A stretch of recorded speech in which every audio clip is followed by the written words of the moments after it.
How are you?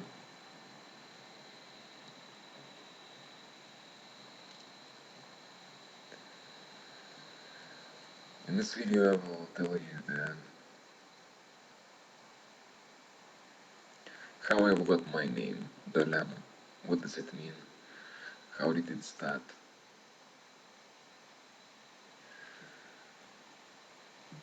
I was in India,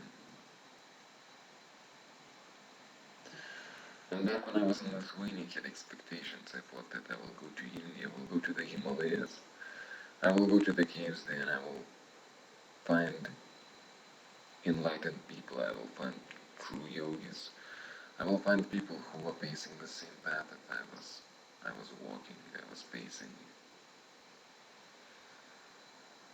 But in short, I didn't find anything like that.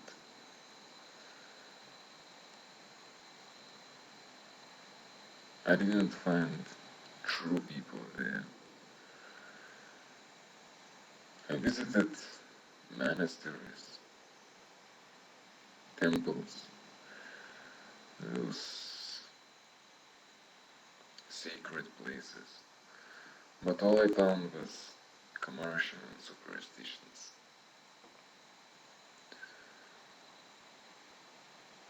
Day by day, it was killing me because I really wanted to find another being like me, somebody who could look into my eyes and see me, but I didn't. I even met with lamas, some of them really high, and I found nothing in them. Their disciples would talk, would speak that our lama is enlightened, he can read your mind, he will tell you everything about your life, and your life will change after meeting him. And I would go and see this lama.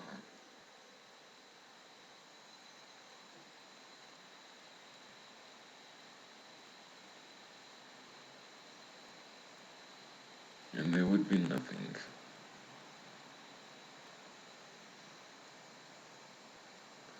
I would find a person who has read many books about Buddhism or Bon religion, but I wouldn't find any life. I wouldn't find any love.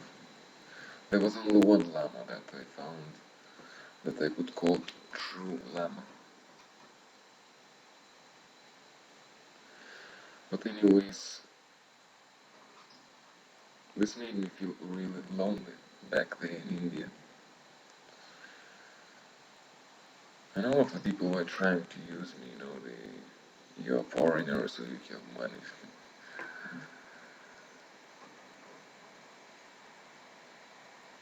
And I was so sensitive at that time, after being those 4 years in my forests, totally alone. Now I was there in India with lots of people all around me, screaming, shouting, talking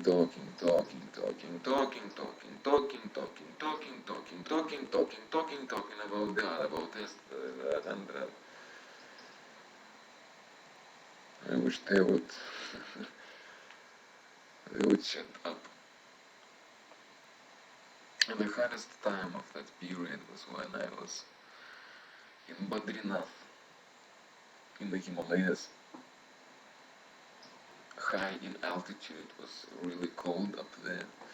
I thought I will go there to find some cave and just disappear. And I got there, it was so cold, it was raining, it was windy. I felt so broke. I didn't want to live at all.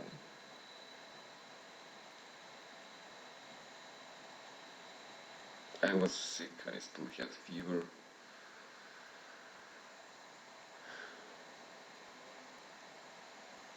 Because in Rishikesh I nearly died from fever. I was completely alone. No, Rishikesh was after, I think. Anyways, I felt so bad that I didn't want to live at all. felt so bad, so lonely, so forgotten, so unnecessary, so tired, that I will not even try to express the way I felt because it would be impossible, it was so heavy, that I wanted to end my life. I wanted to jump from the mountain there, from the cliff of it.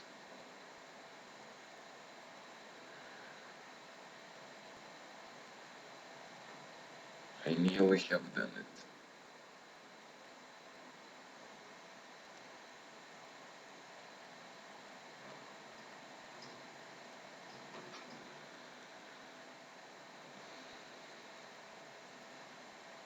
And in a way, I have done it.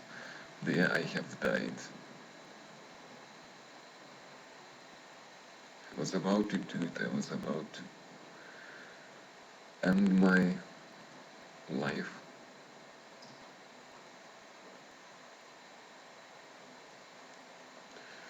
But at that moment I realized that the feeling I have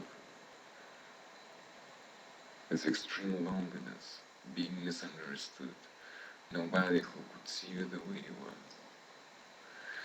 I realized that there are people in this world who might be and who are experiencing the same feelings. I realized that I can go, but I realized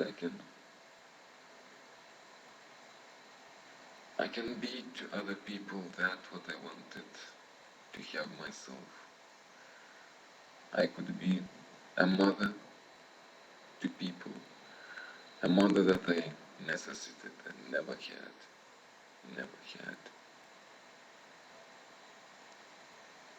So many tears I've spilled, so many tears I've cried, so many times I wanted to kill myself and just end it.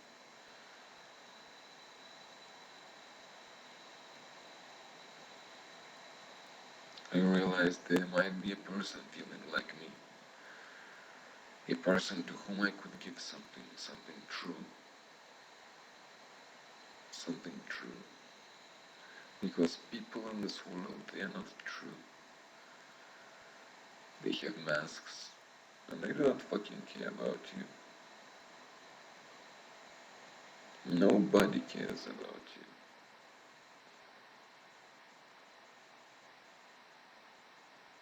Nobody cares about you.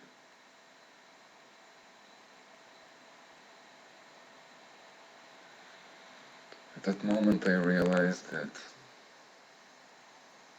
I could jump, I could go,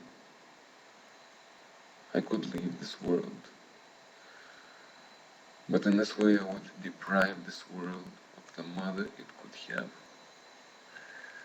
I realized I could come back to the world, to people, and give them that something which I have never had, a true mother, a true mother. And you do not need to be a spiritual teacher or a spiritual master who writes books and who speaks and speaks, who has spiritual understanding. It is not important. What I found to be much more important at that moment was love.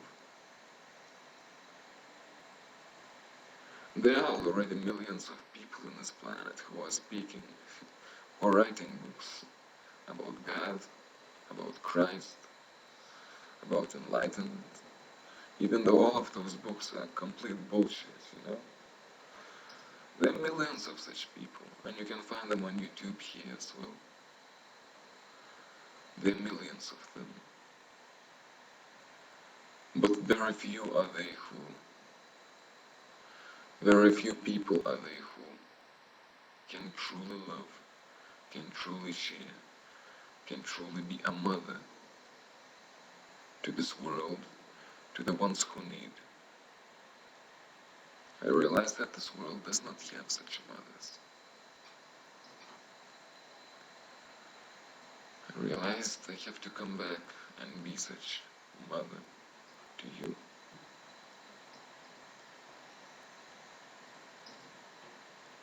At that moment, then Badrinath, I have died. I have died to myself because there was no desire to live in me. There was hatred for all the humanity, for the world, for that what my eyes were seeing. And I've killed myself there. But at the same time, a love was born, an understanding was born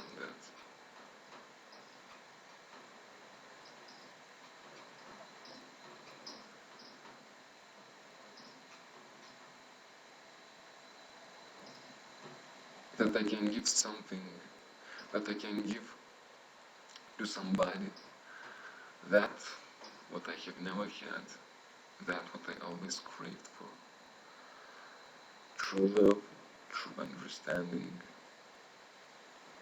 true compassion, a true mother that will not judge you, that will not try to control you, a mother that will always understand you and will never leave you.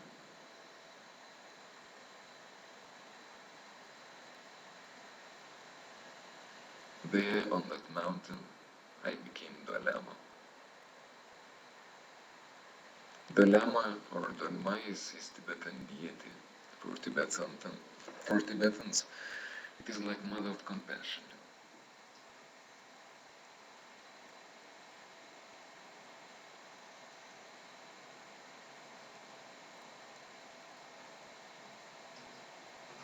So when I went there in India to Dharamsala, I wanted something to remind me this, to remind me why I am still alive. And this is how I got this tattoo. You see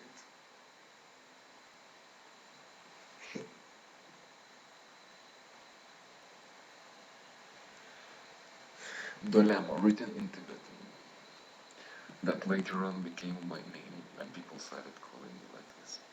Quite recently, by the way.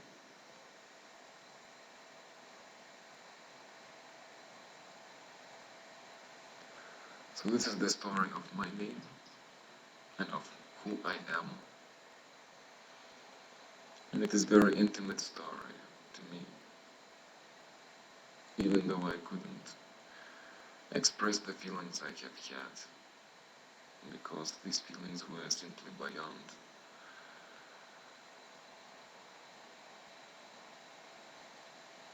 They were so strong that words cannot express it.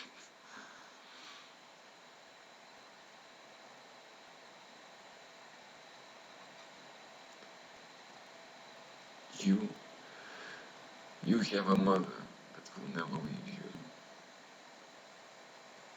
You can be sure.